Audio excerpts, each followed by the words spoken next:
Prepare the sleds, kids. This one's going to be short, sweet, and to the point. Let's do it. Today's episode of A Noob's Guide to the Internet is going to be about communism, socialism, economic systems, all that jazz right there in your face. Also going to be sprinkling in a little capitalism there for all you entrepreneurs. Now, first things first, let's get down to talking about what these things are and what they mean in our world today. Let's start with the big one, capitalism.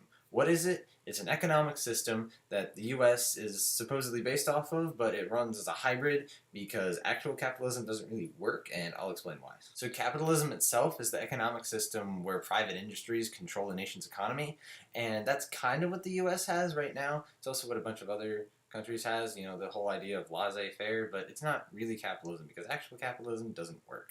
And we can see this because of the Roaring '20s was a great time for capitalism, but it also led to the Great Depression, which, you know, great and depression, same word, same term, not good. So this encompasses ideas such as free enterprise and free trade and hands-off stuff by the government. So they're not going to interfere with business. They're just going to let consumers be consumers and producers be producers. And again, in theory, it's this thing that should work, but it just doesn't because of how human beings are. And that same reason right there is also why communism doesn't work. And, oh, communism, you just think all these negative things about, oh, Soviet Russia, and they did some bad things, but don't get me wrong, communism on paper is a great idea, and I'll explain why. So you've probably sat in history class and learned about the Red Scare and McCarthyism, and all those people are like, get those damn commies off of my lawn, and stuff like that. But the actual idea of communism is not that bad. The idea of it is that you get the state to own all of the property of all of its citizens and give each citizen and each community like what it needs to survive. And that way it just takes them out, it removes social classes, it removes class struggles, and it makes everyone the same, which in theory is a good idea. But human beings are greedy. They're always going to want to take power for themselves when they can take it. So you're always going to have those elitists on the top of that communism board. And this is what happened in Soviet Russia. This is why it fell. Because they had those top there and they couldn't keep everyone equal. And it didn't work. But I bring up this point because more than once I've heard people talking about how either the US is capitalist or how Russia and China are both communist. And while that's technically true, it's not 100% accurate because those countries are hybrids of the economic system they follow.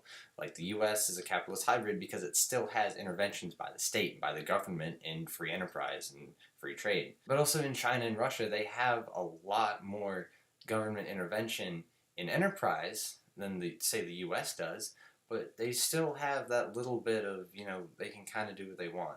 Like, sure, you're not going to be able to buy 17 types of cheeses like you can in the US because there's that many cheese companies.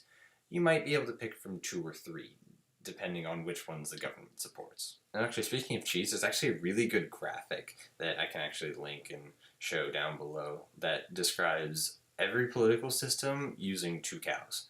And it's actually really cool. But moving on from these two polar opposites, let's talk about a gray area one, socialism. Socialism itself is nothing more than wanting the masses to control what happens with enterprise and economics. And that's it. It's like an economic version of democracy. In this past election, Bernie Sanders was running against Hillary Clinton for the Democratic ticket, and he was a democratic socialist. And everybody just wrote him off because, like, oh, socialism, that's communism. They're really similar. They're similar in ideals in that they want the masses to be in control of what the country or whatever the system does, but it's extremely different from communism in the fact that it still has classes and it still has that, you know, struggle for power where you can go up in classes. Karl Marx described socialism as the step between capitalism and communism, but he was kind of a nut job, so just take what he says with a grain of salt. But for those of you out here who've discounted what certain political people said in elections, Bernie Sanders, because they claim to be socialist or democratic socialist, you have to look at more what they're calling for, not what they call themselves, if that makes any sense. And with that, I'm going to wrap it up into a main point and what I was trying to say in this. You have to remember that no country is truly communist and no country is truly capitalist. And when you first hear the word socialism, don't immediately tie it to communism because they are 2 different things. Socialism still has classes. Socialism still has that private trade. Communism doesn't. As always, if you like what you see here, don't forget to like and subscribe. Later this week I should be coming out with a vlog update for stuff and just kind of whatever, maybe my next topic if I can decide by then. Also, feedback for this video is welcome and appreciated. This is politically incorrect, and I will see you guys later. So, deuces. A thought burst in my head, and I need to tell you, it's news that I forethought.